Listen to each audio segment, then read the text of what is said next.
What's up, guys? Week 13 recap. So nobody, and I mean nobody, JK, Ethan, Dan M, and Devin aren't out of it yet. Week 14 is the last week of the regular season, and seriously, it still feels like everyone could make the playoffs. If you haven't done so, check out Rady's playoff picture segment in the group chat. Does a great job putting it into words so everyone can understand where they're at and who is good and who is basically not. There's 1-9-4 record, 4-8-5 records, and 4-7-6 records. Pretty crazy if you think about it. But let's not mention the close last place battle, as Dan M has nothing left to play for. But we have Ethan and Devin battling out for the battle of the worst, just to put this beauty of a license plate on their car. So there's a lot to look forward to this week, but let's get into how last week looked. I'm going to start off with two of the top 5 scores this week. Reedy's Streaking Brown versus Alex, Robert Kraft's Massage Parlor. Tough matchup, very good. Tale of two, played it a little differently here. Reedy, all-around team effort, everyone contributing. The only player under 9 points was his tight end, Noah Fant. Everyone doing well, especially Justin Jefferson, balling out for 30 points. Over 10 catches. Chris Godwin, 15 catches, almost 23 points, but solid all around, everyone doing well. Alex, on the other hand, had some very poor performances and some really high spike weeks. Tom Brady goes for almost 40. Deontay goes for 26.5, but the rest of his team couldn't make it up. Reedy pulls it out, 145.82 to 124.82. Andrew Burr could not afford to take a loss this week, even if he was playing the number 1 seed coming into the matchup in Ryan Birch. Losing this would have made his tough season possibly come to an end. But Andrew has been playing the waiver wire and making trades in order to be where he is at. Sure, losing J.K. Dobbins and having slow starts from other high picks like Brandon Ayuk is tough, but he is making the best out of it. He continued making the best of it this week as David Montgomery, Sony Michel, and Keenan Allen all scored about 20 points and gave him a solid total of 122. But Ryan and the anti-vaxxers did not meet up to normal expectations. Let's start off by saying Ryan's out of the country with the time change. He tried getting defenses, was unsuccessful 3 times, and then he got confused with the time change, so he didn't have one. Left his team without a defense. And besides Jonathan Taylor acting as his normal running back one self, scoring greater than 20 points, no one else was that good, including Josh Allen, Hunter Henry, and Cole Beasley playing in that horrible weather Monday night game. Andrew had this one 122-81. Andrew, now 8-5, sits in the 5th seed, while Ryan, 8-5, still has the most points, moved down to number 2, but is fully guaranteed a playoff spot and a bye if he wins against Reedy this week. Next matchup also has playoff implications. Chad's Big Truz versus Dan Saul's Clyde and Seek. Starting with Big Truz. Chad, all his players played solid. Nothing too noteworthy. Lamar, almost 20 points. Miles Sanders played well before he got hurt, 15.7. But that's about it. Everyone played all right. So he had an all right week.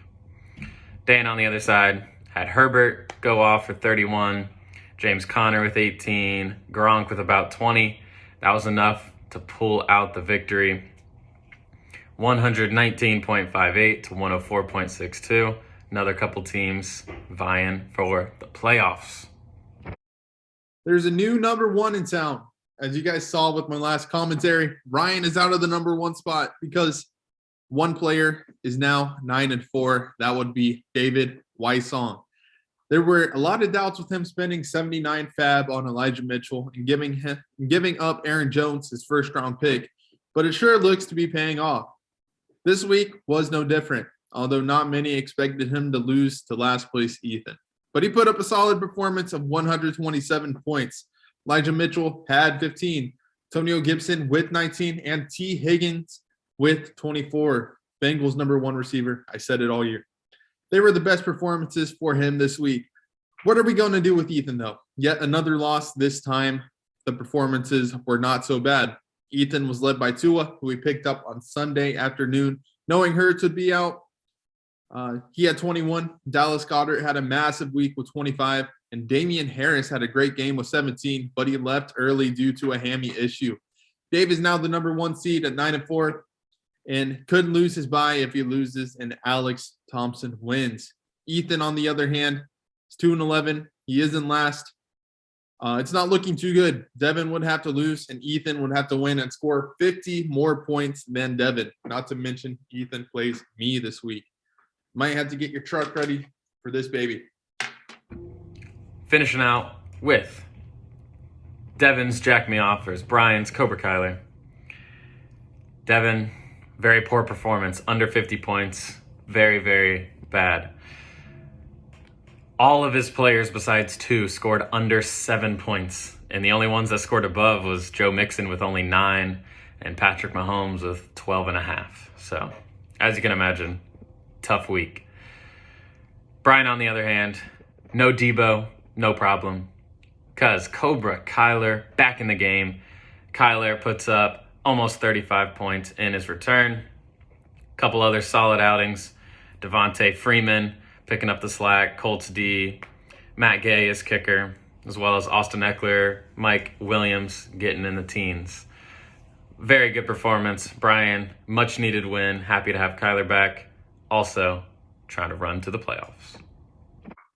I have to say, there has been many teams that have overcame many odds to get where they're at.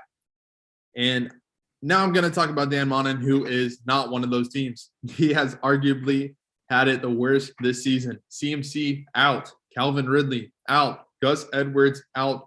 Darren Waller hurt most of the season. Jerry Jeudy hurt most of the season. Absolutely brutal. We might as well just call him Gus Struggle Bus. But this week, he was able to brag because Javonte Williams was the best running back of the week. He had 26.8 points.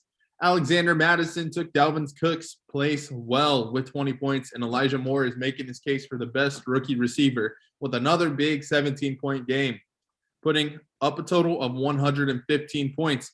But Keegan, his opponent, decided to do one better. Keegan has made a straight 180-degree rotation with his team. Started off the season 1-4.